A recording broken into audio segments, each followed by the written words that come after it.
Hello my lovelies, I hope all is good in your neck of the wood. In today's sewing project I am challenging myself to make a 1950s style wiggle dress in one day. Can I do it? Well, let's see.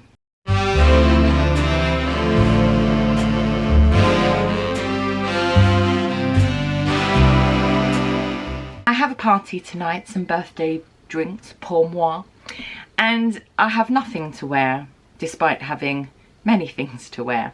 So I decided I wanted to make this dress worn by Marilyn Monroe and photographed by Eve Arnold way back in the 1950s. My lovely friend Nikki at Missy Mop had this fabric which I bought from her, and it's a fairly simple dress. I'm going to have to change the neckline slightly. I still want to do that boat neck type neckline, but one has the bosoms and one needs to wear under rigging. If I actually stuck to this neckline, I'd need some kind of strapless malarkey going on underneath it, and I don't have that.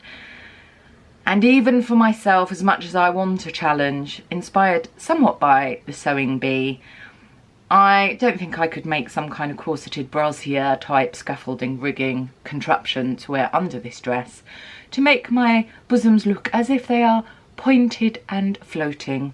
I'm going to be doing what I call a Frankenhack, and I'm going to be using the Deighton skirt, and there's a tutorial how to do this somewhere, add a card. And then I'm just going to be using my bespoke bodice block which I have drafted over on Tara School of Dressmaking at Patreon, links below to see what's going on there. And I'm just going to do a little bit of an amendment on that bodice block and then sew up this dress. Speedy, speedy, speedy. Time is of the essence. Haven't had time to do makeup or get rid of hair dye, etc. Looking a bit of a mess, but we have got to crack on. So the challenge here is to do the pattern cutting, cut out the dress, sew the dress to a good standard, and do it all by 3 o'clock so that I can, I don't know why I said o'clock, but 3 o'clock, and then get ready, photograph it, do all the stuff, because it's going to take me a while to get ready.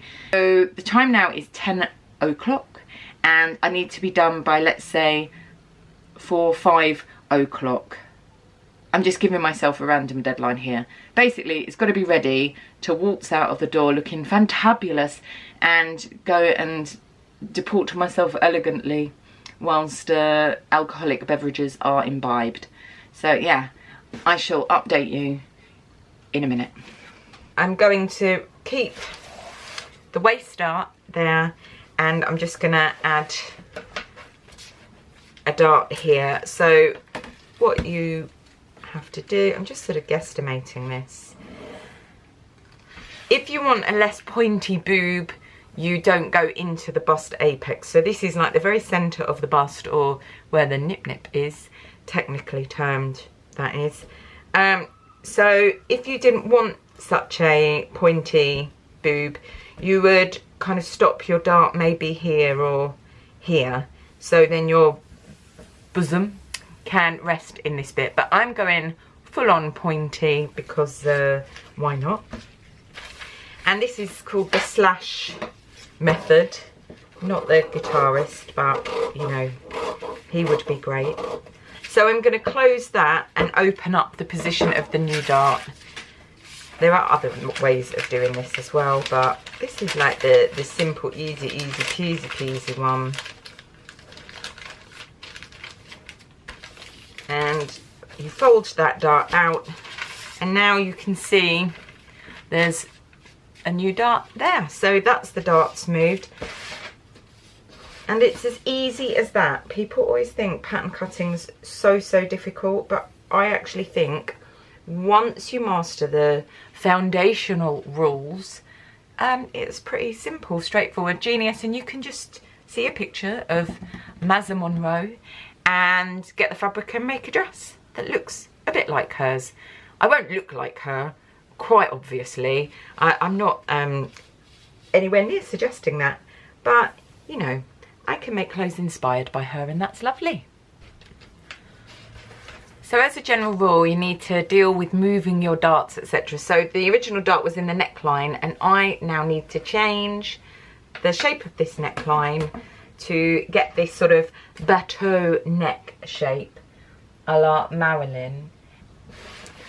So on Marilyn's dress, it looks as if the back line comes, the back shoulder, so this panel here is actually an extension of the back, so there's no seam here, it's just the sort of back coming down onto the front, and this is the front, and then this is all sewn.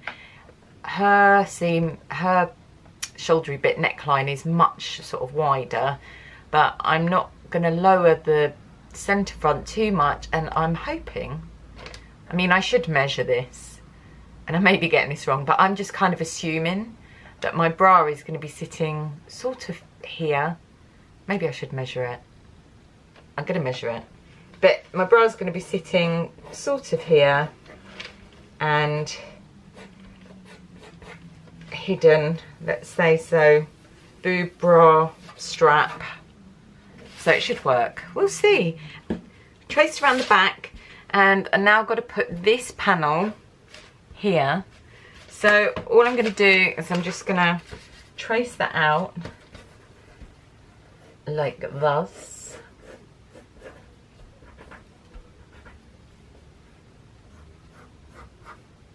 As accurately as possible, I should say, here. And then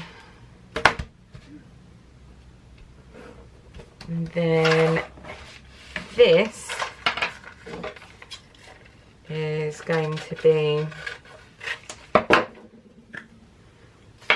just sort of glued on.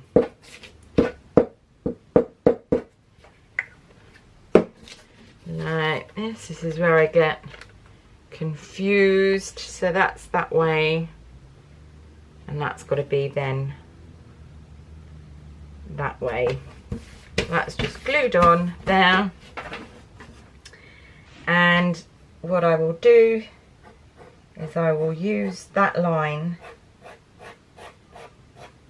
and just create a slightly lower neck there, and then this shape here.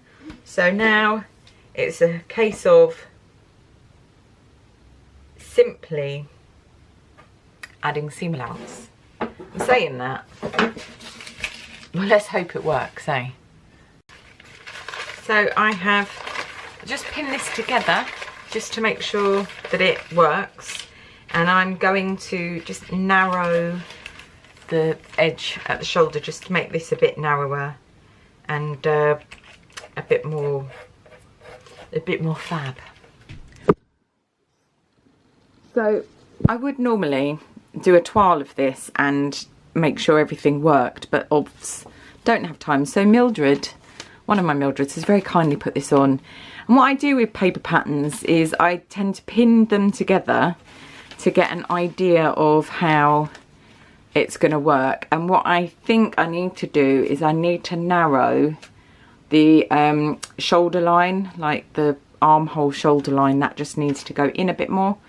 Obviously this Mildred is a bit smaller than me. And then I've also just moved that dart from the apex 2.5 centimetres, but this dart's going to go up into the apex. So that's what I'm going to do, and then I'm going to cut out my dress, pin all my darts, have some food because I'm blooming starving, and then I'm going to sew like a loon.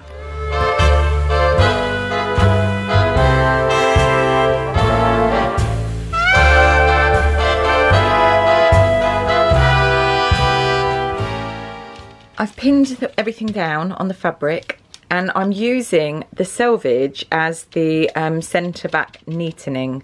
So rather than overlocking, which I suppose most people do, most people avoid using this, but I think use it where you possibly can, and it makes sense to use it in the back. So the back bodice and skirt is all pinned, and this is gonna not need overlocking, which kind of saves some time. And I've left a bit of space because I'm just going to make this a little bit longer.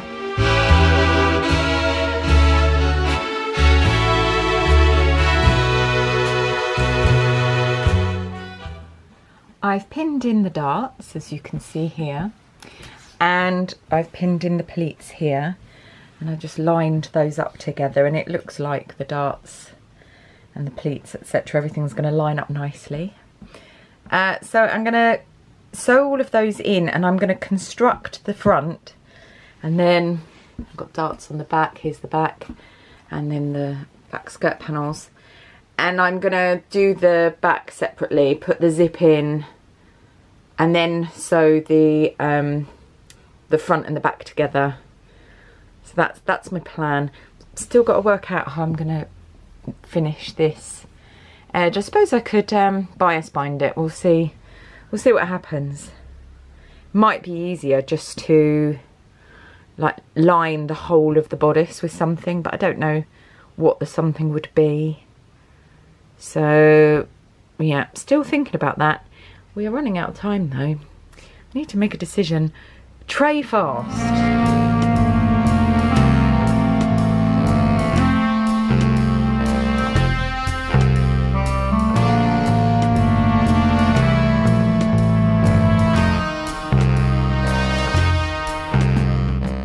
What is the time? The time is 12:24. So I have sewn the front. So this is what we're looking like now. Obviously going to look far more attractive than this. So yeah, got the darts in, sewn that, all looking good.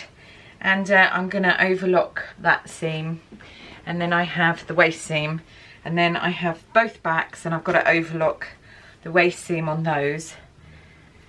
And yeah, all good.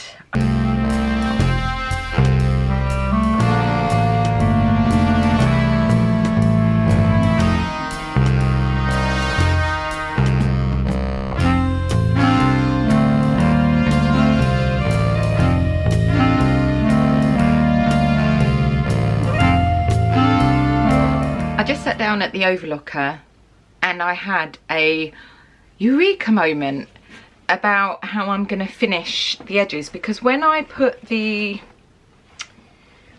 edge here, which is this seam here, so on the front of the garment, that seam, it all kind of runs into one like armhole and neckline, but you have to overlock it because it's coming down here.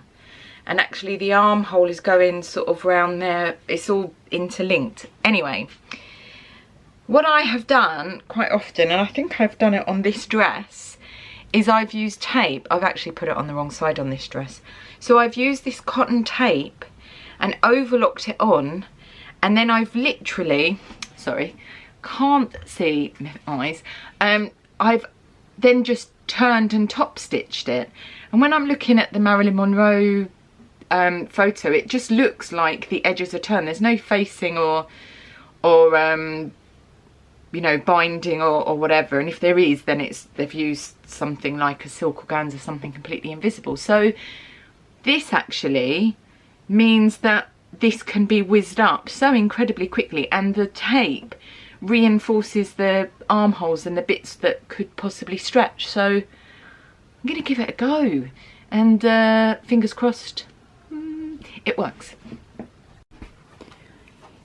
I've sewn on the tape, or just overlocked it all on, so it's round the sleeve, round the neckline, and then I'm going to turn that and just stitch it in place. And because that tape's there, you're not going to get the sort of ruckling or whatever. So some of the bits are a little bit tricky, so that will go round there because this seam kind of goes off at that angle, but all of that's going to be top stitch. So I'm going to top stitch.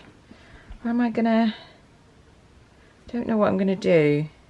Now I'm going to sew the side seams and then top stitch everything, and then basically it's hemming, and you know, hopefully it all fits. And it is 1/2.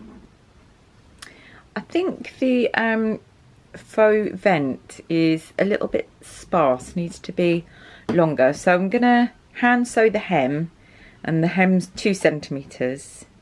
And this is just looking a bit meagre, so I'm going to undo that and take it up to there. I've overlocked the raw edges, I've overlocked the side seams separately, which I should have done before I sewed the side seams together, but anyway, there was plenty of seam allowance, so that was okay.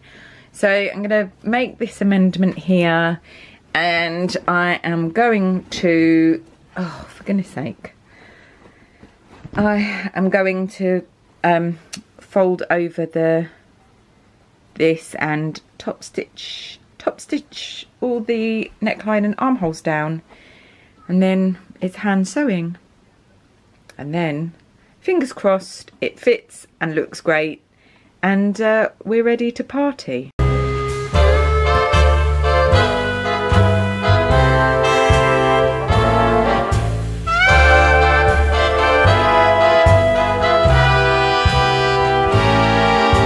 What do you reckon, my lovelies? Did I win? Did I get my 1950s wiggle dress sewn up in a day? Yeah, I did. It's 3 o'clock, literally just before, and I finished the dress. And I've just put a little belt on. There's a little bit of a gapey here, and I would need to go back really and review that, but my hair's gonna cover it. It's good enough to go and have some champagne and do a little bit of disco dancing possibly. I'm really pleased. I hope that you've enjoyed this sewing challenge where I set myself the ridiculous task of pattern cutting, sort of, and sewing a 1950s style wiggle dress a la Marilyn in just one day.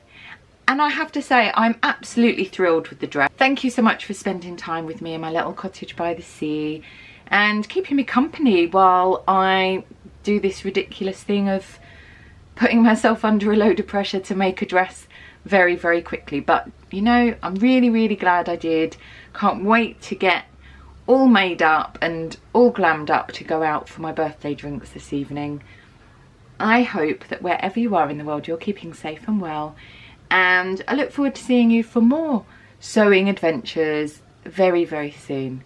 Take care, my lovelies. Bye.